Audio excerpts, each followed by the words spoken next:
नमस्कार दोस्तों, ब्लडी सत्य के आज के इस बहुत ही ज्यादा खौफनाक और हैरान कर देने वाले एपिसोड में मैं आप सभी लोगों के सामने लेकर आ गया हूं इस दुनिया की सबसे ज्यादा डरावनी भूतिया फिल्म से जुड़ी हुई सबसे भूतिया और डरावनी दिल दहला देने वाली सच्ची दुर्घटना। दोस्तों, यह घटना आज से कई साल पहले यानी कि सन 1949 में बीती थी। कैसे बीती थी, क्या हुआ था, किसके साथ बीती थी, पूरी कहानी मैं आज आप लोगों को बताऊंगा। दिल थाम कर बैठिए। लेकिन उससे पहले मैं बताना चाहता हूं कि यह कहानी, यह घटना आप लोगों ने कहां देखी है। सन 1973 में एक फिल्म रिलीज हुई थी जिसका नाम था द एग्जॉर्सिस्ट। यह फिल्म पूरी दुनिया की अब तक की सबसे ज्यादा डरावनी फिल्म है। जब ये फिल्म रिलीज हुई थी ना, तो फिल्म की रिलीजिंग होने के बाद भी ऐसी ऐसी दुर्घटनाएं हुई थी उस फिल्म से जुड़े हुए लोगों के साथ, जो ये फिल्म देखे थे उनके साथ, कि बताना भी बड़ा मुश्किल पड़ जाता है। ये सिर्फ इमेजिन कोई इंसान करे ना, तो इमेजिन करके ही घबरा सकता है। मैं वो भी बताऊंगा अगर आप लोग इंटरेस्टेड है तो। लेकिन आज हम बात करेंगे कि आखिर कौन सी ऐसी दिल दहला देने वाली भूतिया घटना है जिसकी वजह से द एग्जॉर्सिस्ट जैसी एक भूतिया खौफनाक फिल्म बनी। तो दोस्तों, एग्जॉर्सिस्ट फिल्म में क्या दिखाया गया है कि एक छोटी सी लड़की है 13 साल की, जिसके शरीर में किसी भूत का वास हो जाता है और उसी भूत को हटाने के लिए दो प्रीस्ट उसके घर पे आते हैं और तरह तरह की विधियां करते हैं, एग्जॉर्सिज्म नाम की प्रक्रिया करते हैं और फिर जैसे तैसे करके उस बच्ची के शरीर से भूत को निकाला जाता है। सुनने में बड़ा नॉर्मल लग रहा है ना, लेकिन ये फिल्म में ऐसी ऐसी चीजें दिखाई गई है, ऐसे ऐसे सीन्स दिखाए गए हैं, ऐसे ऐसे डिस्गस्टिंग और डिस्टर्बिंग सीन दिखाए गए हैं जिन्हें आप देख लेंगे तो मैं बेशक बता रहा हूं, आप ना उस फिल्म को अपने दिमाग से कम 1 महीने तक नहीं निकाल पाएंगे। जब भी कोई आपसे पूछेगा तो आप यही बोलेंगे कि वो फिल्म थी, वो लेवल था। लेकिन सोचो ये फिल्म ऐसी बनी थी तो सच्ची घटना कैसी रही होगी, मैं बताता हूं। सन 1949 में अमेरिका के एक छोटे से गांव में एक छोटे से घर में रहने वाला एक लड़का, जिसकी उम्र तकरीबन 12 साल की रही होगी। हाँ, सच्ची घटना ये एक लड़के के साथ हुई थी। फिल्म में एक लड़की के साथ दिखाया गया था। रोनाल्ड नाम का एक लड़का था जो कि अपने माँ बाप के साथ रहता था एक छोटे से घर में।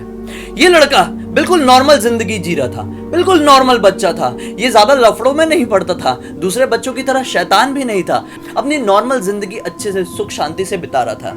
लेकिन इसकी जिंदगी में बदलाव आता है इसकी मॉम की बुआ के कारण। जी हाँ दोस्तों, 10 जनवरी 1949 की एक शाम इसकी मॉम की बुआ इन लोगों के घर पर आती है। खाली हाथ नहीं आती है, अपने साथ ouija बोर्ड लेकर आती है, वही जिसे बहुत सारे लोग ouija बोर्ड भी कहते हैं। दरअसल ये वही बोर्ड होता है जिसकी मदद से मृत लोगों से बातें की जा सकती है।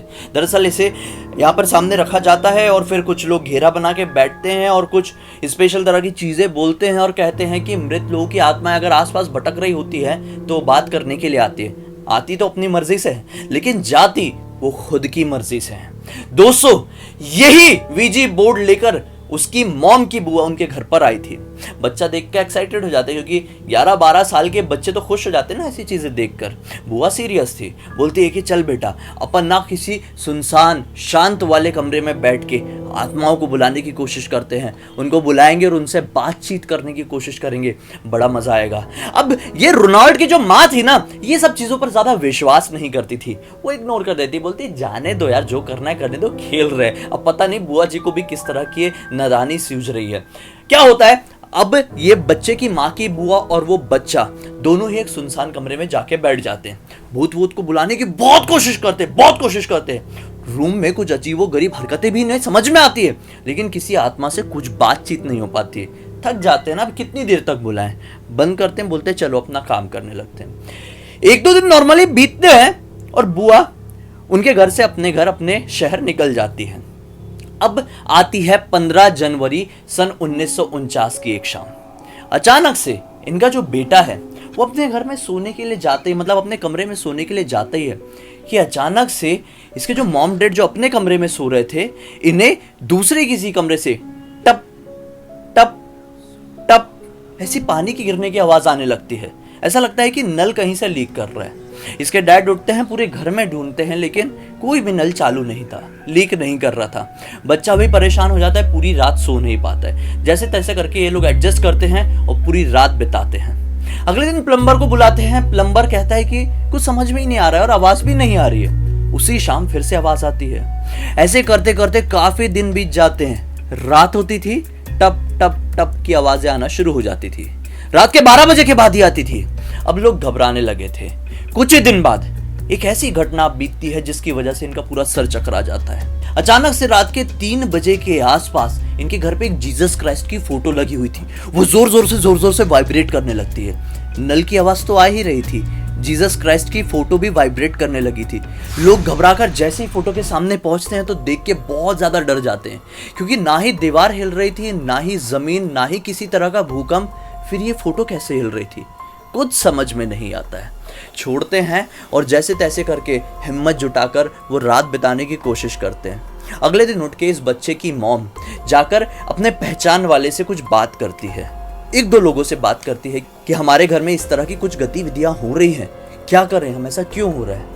लोग बताते हैं लेकिन कोई परफेक्ट सॉल्यूशन नहीं बताता है। कोई बोलता है आपके मन में एक ऐसा वहम आ गया है, शायद आप कोई सपना देख रहे होंगे, शायद कोई भूकंप का झटका होगा, ऐसी वैसी बातें करते हैं लोग। लेकिन दर्द तो यही समझ पा रहे थे, डर तो यही फील कर पा रहे थे। जिस शाम इसकी माँ 1-2 पहचान वाले लोगों से इस बात का डिस्कस की थी, बस उसी शाम से इनके घर पर किसी के कदमों की आवाज आने लगती है।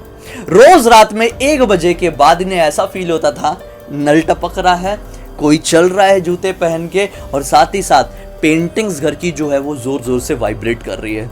जस्ट इमेजिन उनके साथ क्या क्या बीत रहा होगा, वो समय क्या फील कर रहे होंगे, और ये रियल में हो रहा था उस परिवार के साथ। आगे क्या होता है, एक रात तो कटती है, लेकिन अगली ही रात को अचानक से इनका बच्चा जोर से चिल्लाता है। रात के समय, जब सब लोग सो रहे थे अपने अपने कमरे में, भागते हुए लोग अपने बच्चे कमरे में जाते हैं तो क्या पाते हैं कि उसके बच्चे के शरीर में बहुत सारी खरोचों के निशान हैं। रातों रात कुछ ही पल में ये क्या हो गया। सुबह जैसे ही डॉक्टर के पास उसे ले जाया जाता है तो डॉक्टर कहता है कि ये खरोच के निशान शायद रोनाल्ड ने, यानी उस बच्चे ने ही अपने शरीर में डाला है। क्यों? क्योंकि अभी उसकी प्यूबर्टी की एज थी, वो जवान हो रहा था। शायद वो कोई सपने देखता होगा और इस तरह की हरकतें नींद में ही कर देता होगा। इस वजह से उसे भी कुछ याद नहीं रहता और आप लोगों को भी कुछ पता नहीं चलता है। ऐसे ऐसे करके कुछ दिन बीतते हैं और एक दिन अचानक से इन्हें वो आवाज, बहुत ज्यादा जो खड़खड़ खड़खड़ की आवाज आ रही थी ना, वो और भी ज्यादा जोर जोर से आने लगती है। अब ये लोग घबरा जाते हैं, ये पेंटिंग कांपने की आवाज नहीं है, ये कुछ और वाइब्रेट करने की आवाज है। भागते हुए अपने बेटे कमरे में जाते हैं और ये पाते हैं कि उसका जो बेड था ना, वो कप कप कप कप कप कपा रहा था। बहुत ज्यादा घबरा जाते हैं, जैसे तैसे करके उस बेड को रोकने की कोशिश करते हैं। बच्चा मानो बिल्कुल बेसुध सा उस बेड के ऊपर पड़ा हुआ था। डर जाते हैं, फिर से उसी आदमी के पास जाते हैं जिस आदमी के पास उसकी मॉम उस दिन गई थी। ये सारी चीजें डिस्कस की थी लेकिन सही सॉल्यूशन नहीं मिला था। लेकिन इस बार वो आदमी उसकी मॉम की बात को सीरियसली समझने की कोशिश करता है और कहता है कि तुम्हें क्या करना चाहिए। एक प्रीस्ट हैं जो फेमस प्रीस्ट है, मैं उनका नाम बताता हूँ, उनसे कांटेक्ट करो, शायद कोई मदद मिल सके, क्योंकि मुझे ये लगता है कि तुम्हारे घर में कुछ प्रेत बाधा हो गई है। उस पादरी से कांटेक्ट करती है और वो पादरी भी सोचता है कि सच में ये कुछ बड़ा मामला है, कुछ बड़ा मसला है। इसके लिए मुझे मेरे एक फ्रेंड से बात करनी होगी जो कि इस शहर में नहीं रहता है, वो दूसरे शहर में रहता है। और उसका जो फ्रेंड था, मतलब जो दूसरा पादरी था, वो और भी ज्यादा एक्सपीरियंस था। मतलब उन्हें लगभग 26 साल का एक्सपीरियंस हो चुका था। वो इतने टाइम से एग्जॉर्सिज्म की प्रक्रियाएं लोगों के ऊपर करते थे और काफी फेमस थे वो तुरंत ही अपने सीनियर फ्रेंड को फोन लगाता है जिनका नाम विलियम्स था। विलियम फोन रिसीव करते हैं। ये यहाँ पे जो पादरी था जिनका नाम बिशप था, बिशप उन्हें सब कुछ समझाते हैं। विलियम्स उनकी बातों पर सही तरीके से विश्वास नहीं कर पाती, क्योंकि विलियम्स को पिछले 26 सालों से काफी सारे प्रैंक कॉल्स आते थे जो लोग कहते थे कि नहीं हमारे घर पे ये हो गया वो हो गया। काफी ज्यादा लेटर्स मिलते थे और ये फेक निकलते थे, तो विलियम्स को काफी ज्यादा विश्वास नहीं हो पा रहा था। लेकिन इस बार फोन करने वाला कोई और नहीं बल्कि एक पादरी ही था और उनका फ्रेंड ही था बिशप। इसलिए उन्हें थोड़ा सा विश्वास हुआ और उन्होंने ठान लिया कि मैं उस शहर में जाऊंगा, बिशप के साथ उस घर में विजिट करूंगा और चीजों को समझने की कोशिश करूंगा। बस 2 दिन बाद बिशप और विलियम्स इनके घर पर पहुंच जाते हैं, रोनाल्ड के घर पर। सारी चीजें पूछताछ करते हैं उस बच्चे के बिहेवियर के बारे में। तो मॉम डैड बताते हैं कि ये बच्चा तो बहुत ही ज्यादा सिंपल था, बहुत ही ज्यादा नॉर्मल था, अपनी लाइफ नॉर्मली जी रहा था। लेकिन एक दिन बुआ आई, ऐसा हुआ, उस दिन के बाद से हमारे घर पे ऐसी हरकतें होने लगी। अब जैसे ये लोग बच्चे को देखने जाते हैं तो देखकर इनकी रूह भी कांप जाती है कि बच्चे की ऐसी हालत हो चुकी थी।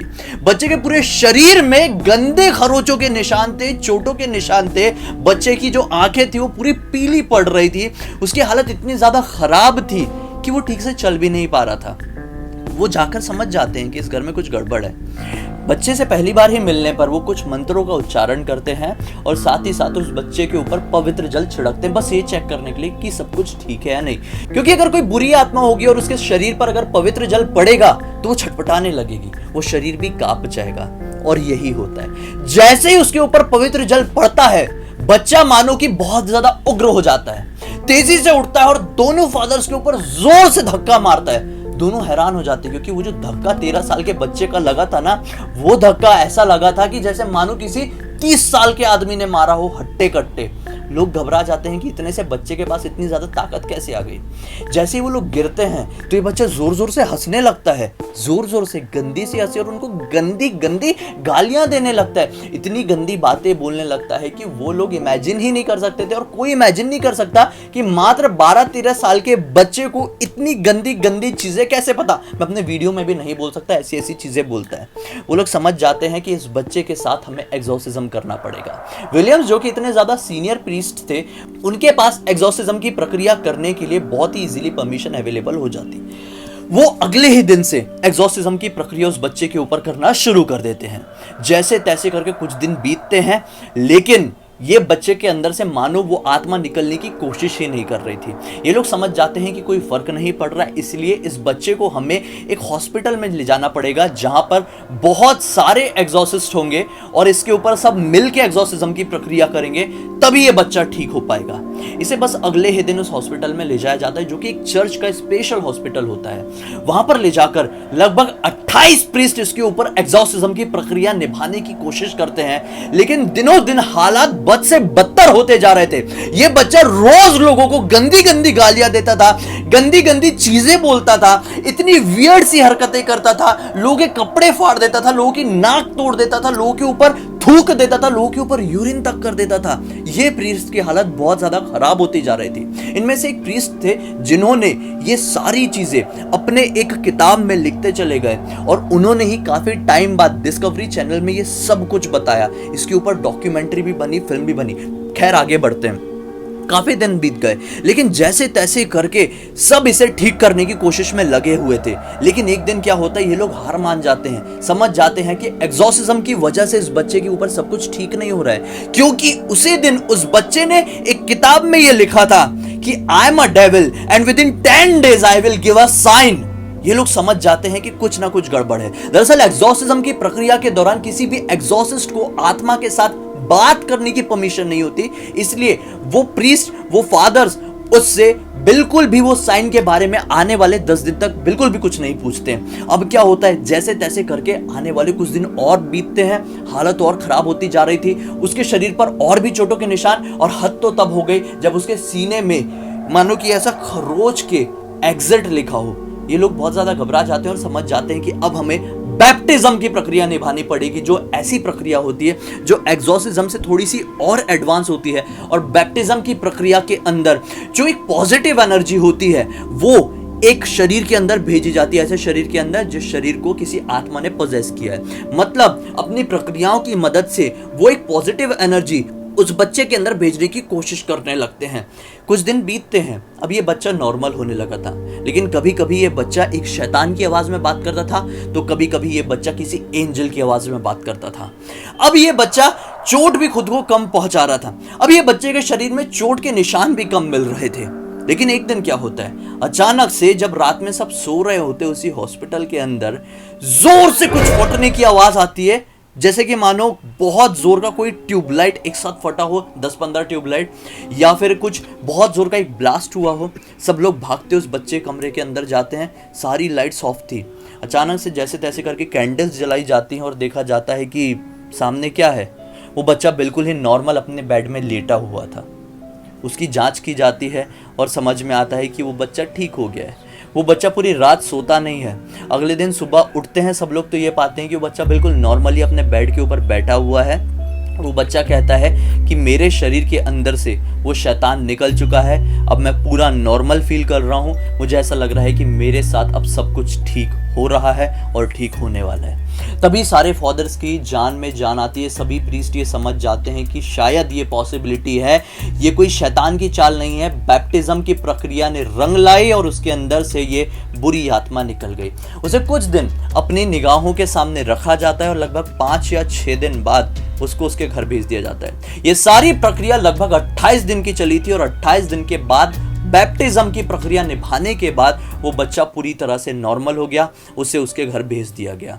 1949 को ये सब कुछ ठीक हुआ, अप्रैल का महीना था और इतने साल बीत गए, बिल्कुल भी किसी को पता नहीं चला कि ये घटना किस परिवार के साथ बीती थी।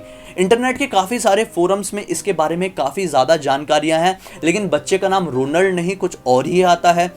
जो एक फादर थे, जो एक प्रीस्ट थे, जो अपने एग्जॉर्सिज्म की प्रक्रिया के दौरान सारी चीज़ें उसमें लिखते जाते थे एक डायरी में, वही फादर ने डिस्कवरी चैनल में आके पूरा इंटरव्यू दिया, सारी बातें बताई, लेकिन उस परिवार के बारे में, उस बच्चे के असली नाम बताने के बारे में उन्होंने साफ साफ इनकार कर दिया। उन्होंने बिल्कुल भी उस परिवार की प्राइवेसी को नहीं तोड़ा।